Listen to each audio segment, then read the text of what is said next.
nightmare. Hello and welcome to Cinema Subculture, where we discuss everything strange, obscure and downright messed up in the world of movies. My name's Gary. And I'm Simon. Today, Simon, we're looking at the 1980 film Anthropophagous, directed by Aristide Massachese, also known as Joe D'Amato. The film has also been released as The Grim Reaper, Anthropophagous the Beast, my personal favourite title, and Savage Island. Yes. That was the title that was on the version that I saw, Savage Island. So, do you want to tell us a little bit about this film, maybe a wee synopsis? The film follows a group of tourists as they visit a remote Greek island, only to find it deserted. As they try to unravel the mystery, they are stalked by a strange cannibalistic monster. The film stars Tisa Farrow and George Eastman. So it's an Italian exploitation cannibal monster film. So as you'd expect from that, you get low budget. You've got dubbed acting. You've got lots of fun dialogue, and you've got some what you might call notorious gore. This film found its way onto the Video Nasties list in the 80s, one of the final 39 films, and of all those it's got one of the most obscene scenes in all of horror, where a live baby is ripped from its mother's womb. Well, right in there. I thought we were chat about in a wee bit. I'll just jump in. I don't know what. So this was the first time I'd seen the film, and I really enjoyed it. Like the whole way through. The characters, I thought none of the dubbing bothered me. Sometimes that can bother me in dub films when it's just a little bit. It can be a little bit off-putting sometimes. But not here. I got a really kind of fun kind of just a kind of jovial. It kind of gave me like that kind of feeling of beginning the Texas Chainsaw Massacre. When they're all getting together and stuff like that.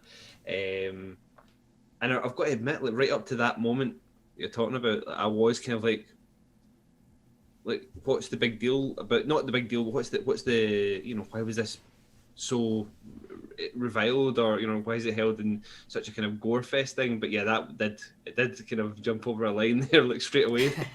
It was like, whoa, holy crap. That was the kind of up to that point, I think that was probably the most out there, or the most the rest of the gore had been quite Dawn of the Dead-esque, but then that kind of just jumped right over the line, didn't it? I did wonder when the pregnant woman was kind of gone, and then we see her again and she's still alive, and I'm like, what's going to happen here? But yeah, no, I really loved this film. I thought it was a lot of fun and a lot of different kind of tones to it almost. It had that kind of Texas Chainsaw Massacre kind of grungy feel to the beginning of it. Had some zombie flesh eaters kind of feel to it. And then it had a kind of gothic feel to it near the end. But yeah, no, a lot of fun. When was the first time you saw this film? I can't remember, maybe about 10 years ago. Right. I think I saw it on DVD first. Not sure if it was totally uncut. And then I picked up the 88 Films Blu-ray when that came out.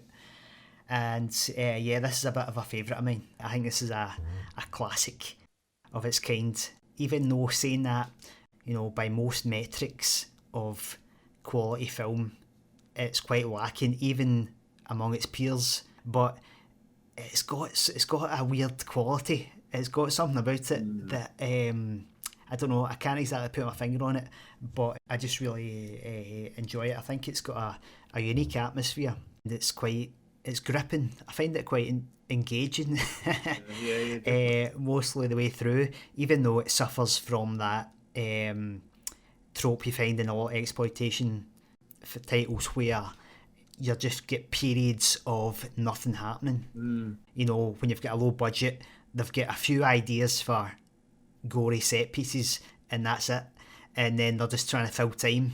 But even though I know that's happening on screen, I'm just like, I'm quite into this. I think the acting is better than the norm, or better than quite you often see in the films of this ilk. I find Tisa Farrow quite engaging. Um, it's got a bit of, it tries to develop a backstory to the characters, even if it's not done that effectively, Mm. or even if the only reason that's taking place is to fill time. I still feel that pays off by the end of it, because you do have a sense of, you do care about the characters. I think once it gets to the climax. Yeah, I think I get another just when you're talking about the the build up, on the boat and stuff like that, and the kind of stuff, before they get to the island, it all kind of, it's another film I'm going to throw in, but another thing that I think leads to why it is so engaging, it has that kind of the Evil Dead setup as well. The friends going to the cabin, but it's going to the Right. island. There's the kind of the tarot cards, and the kind of something not quite right. There's some sensation that something is going to go wrong. Already from the characters, that kind of sense of dread. And I think it's probably that the setup is so simple.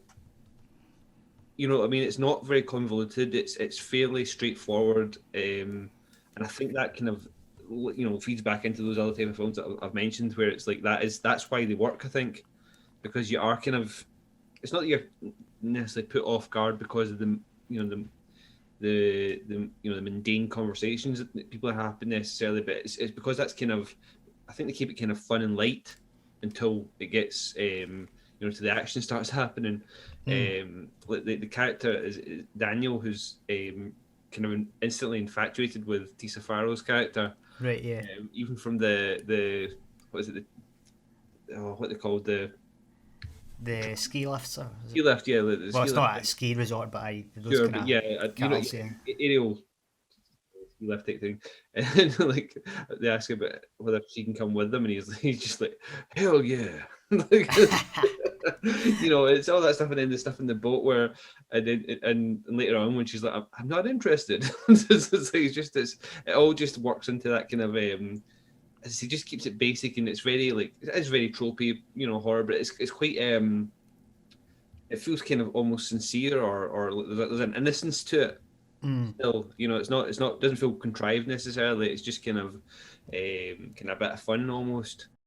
I think it might possibly be the score, which helps it a lot. I think it's got a sort of electronic synthy score. Mm. Some of the pieces aren't great, but there's a lot of the pieces that are quite ambient, and I think that does a lot of the heavy lifting Yeah. for the images. It sort of contextualizes them and gives them a bit quite an eerie mood, Hmm. which I think does a lot of heavy lifting for the kind of what is on screen is a bit, makeshift and a bit sort of sometimes just thrown together. Hmm. So maybe that I like about it. Yeah. That makes it, even though it is bits of music, particularly the stings when there's a scary moment, which are terrible. I think they're really over the top, really bad, like Yeah. sort of caricatured stabs, string stabs. But apart from that, I think the music gives it like a really strange mood. Yeah, like, I was thinking about from the music, the scene where the character is Alan, no, the husband of the pregnant woman. Uh, Can't remember his name, can't but remember the names.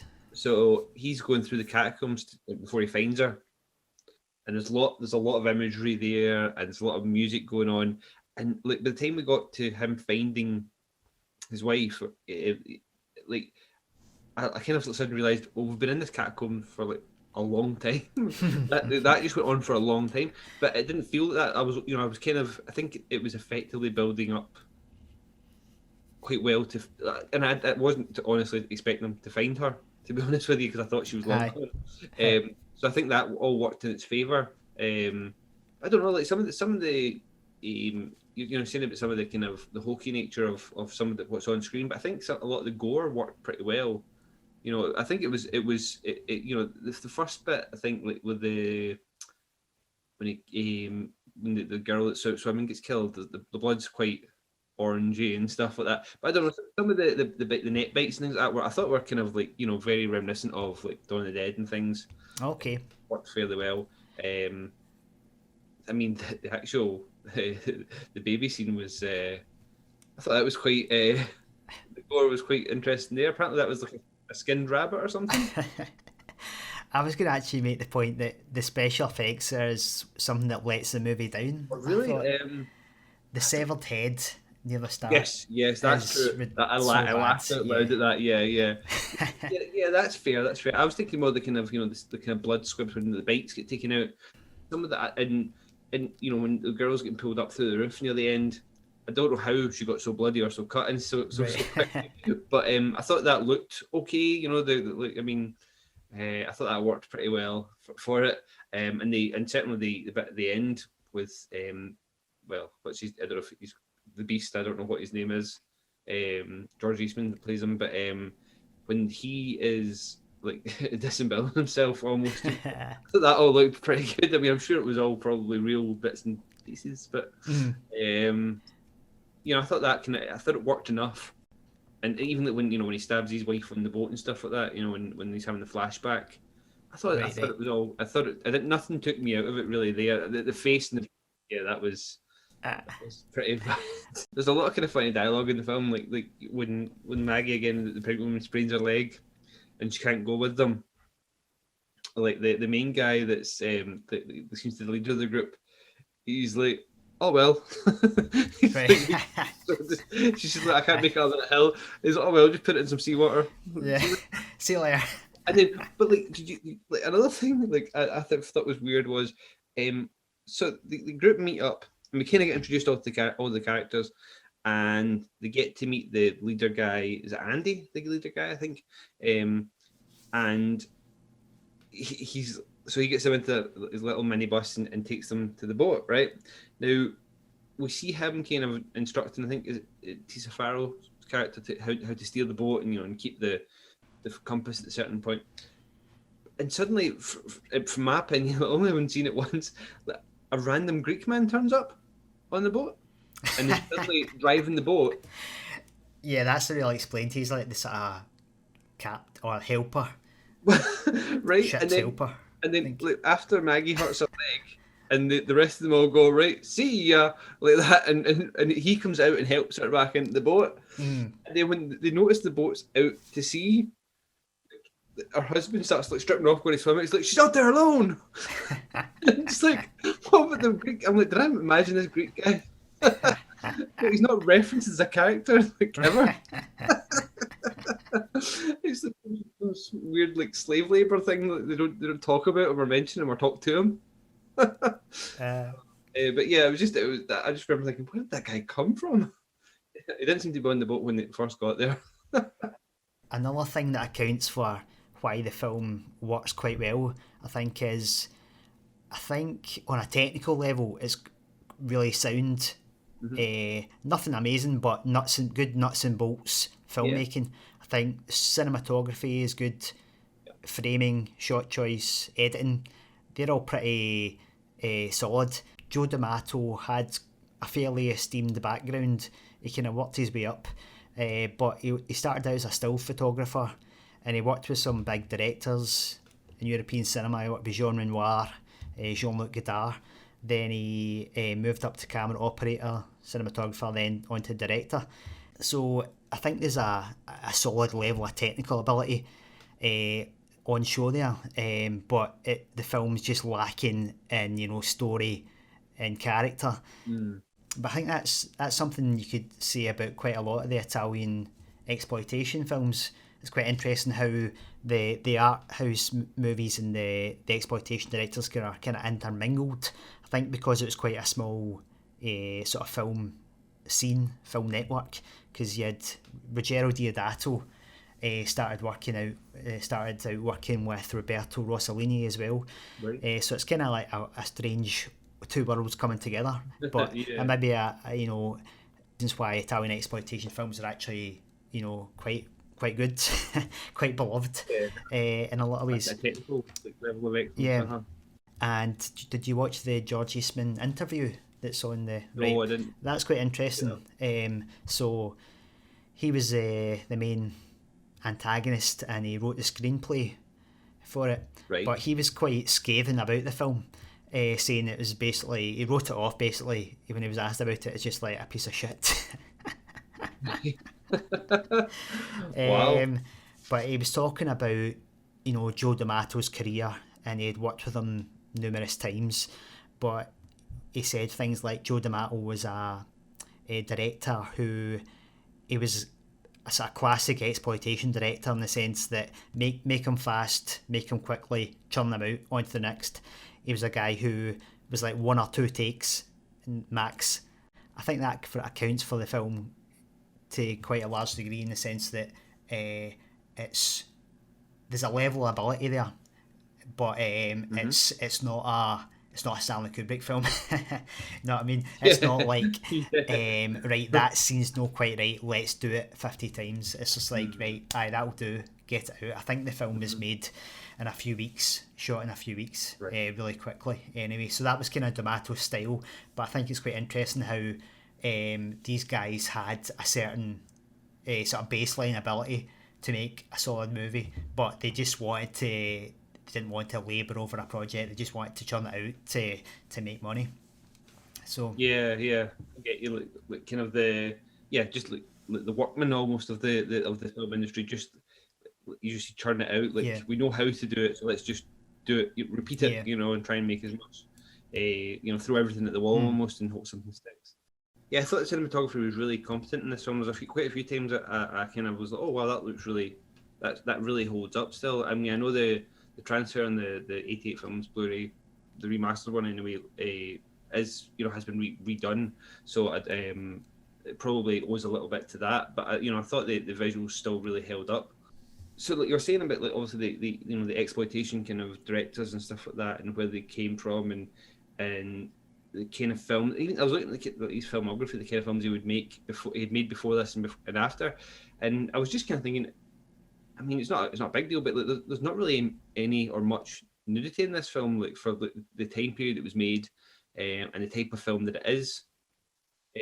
Usually, I think yeah. it seems like Interesting. that's kind of goes hand in hand with these type of films, that especially But it was just something I noticed when I was seeing some of these other films he'd made. There's some kind Yeah, of I think he made a lot of sex exploitation, the horror sex crossover type of movies. But yeah, good point. Aye, I mean, I think I saw the hint of a nipple once, but right.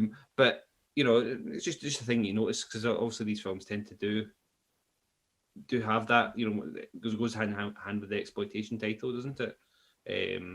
So which really again leads into that whole like why what led this to be so reviled. And other than that, the baby scene, like I don't think there's enough. Well, I know they ban things for way less probably, but it feels like there's not enough in there to do any damage when it comes to watching. It feels like that scene's what got Yeah, it probably. banned and put in the list. And probably Yeah, just the title. yeah, Another point I thought was that I liked about the movie was there's some nice setups at the end with some sort of chiaroscuro lighting, reminiscent of like Nosferatu or something, like the German expressionist lighting that I liked. And there's a shot of the monster going up the stairs that's got the shadow, the Nosferatu shadow, yeah. the Nosferatu shadow.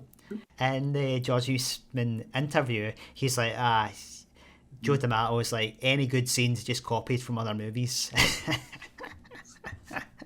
But I mean, that's one of the Yeah, most copied shots in film history, probably. yeah. I mean, and it's even used directly in films Yeah, many times as well. Like shot in a film. I looked into it a little bit before, just to kind of not anything about the story or anything like that. But I saw that in some territories, I think this is actually classed as part of the zombie franchise. is that right? Right. Yeah, I read that it was. I think in the States maybe. Yeah, in the States apparently it was released as Zombie 7. All right. And I think Absurd, which is another Joe D'Amato film, but actually technically a pseudo sequel to this. also called Anthropophagous 2, Yes, although it yes. really bears It no relation. was released a year later, but was released in the States as Zombie 6. Right, right. And then this was released as Zombie 7. So, but yeah, so it was weird because was looking it up and it said, like, zombie series. Mm. I know the kind of like the convoluted nature between the the Romero films and then the Fulci films and the other zombie flesh eater type sequels, but I didn't realize this was in some territories, like, unofficially Mm. deemed as a sequel. Because it's weird because yeah, because that's right, because Zombie Flesh Eaters was released as Zombie in the States.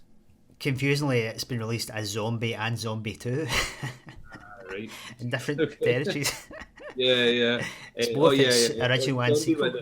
with zombie with an E and zombie without an E, I think, Yeah. as well. But anyway, yeah, I thought that was interesting because it just brings back to they mentioned straight away, and I was looking it up again because this is obviously made after Zombie Flesh Eaters, which we can perhaps talk about another time. But Tisa Farrow was in that as Mm. well. Yeah. So like when they get to the island, she's instantly like, I think what she's reading it, or she's wondering if there's maybe been some sort of disease or a virus. It's interesting that she brings that up, and then the doctor, kind of main character guy, goes, "No, I've never seen a virus like this before." Okay, that seems like the Yeah. exact type of virus that might have done something like this, huh? But see, yeah, like when they were bringing that whole stuff up, I thought, okay, that maybe how they're tying it in. Maybe he's got something, maybe Mm. there's some sort of virus he's got. It's made him want to go and munch Wayne's. Mm. Um, The Wayne Muncher. That's right. the title. Says. One other thing I want to bring up about the film that makes it a bit of an oddity that I quite like. So it seems like they've got a monster, they've got victims. They can do the monster chasing the victims, but then when they have a confrontation, it seems like they didn't really know, or they couldn't figure out how those two things come together. Maybe it was just like they didn't have the budget to do some kind of action set piece, or they didn't really have any ideas. Because what tends to happen is the monster finds a victim, then they just sort of stand and stare at each other. But obviously that wasn't how they wanted it to turn out. But I was like, it makes it really unusual, and it makes it like, yeah, it's almost a meta sort of reflexive moment of cinema. You're thinking, what am I watching here? This does not happen in horror movies where two characters kind of like get together and like no one knows what to do. But I think that's like something that's quite cool about it. In the end, Yeah. it makes it like a moment of like really surreal atmosphere, particularly like the moment at the end. They can do the chase, like the monster chasing Tisa Farrow for a while, but then once he climbs out the well, they're just like, ah. They just like stand there. Yeah, yeah, yeah. I think yeah, the most kind of actiony bit for the chase was up the stairs into the attic, and then when he bursts through the roof, which I thought was pretty epic, and I was not expecting.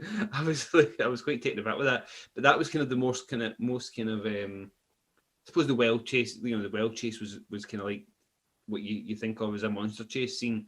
But I thought that the roof one was quite surprising and kind of out there. But I know what you mean. Like when we cut back to the catacombs with the guy and his wife, and he's just like, stay back." It's like, Yeah. run, mate, run.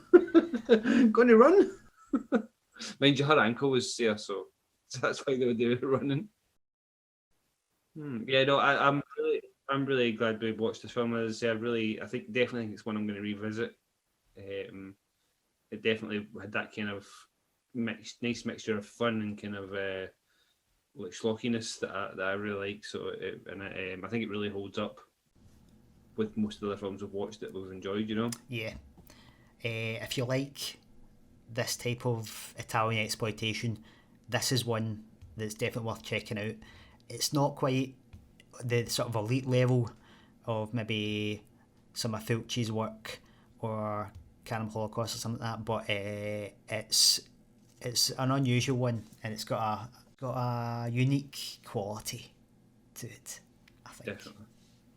Been listening to Cinema Subculture. If you'd like more of this content, make sure you've subscribed on YouTube, like the video and hit the notification bell. So, thanks for listening. I've been Simon. I've been Gary. Hell yeah!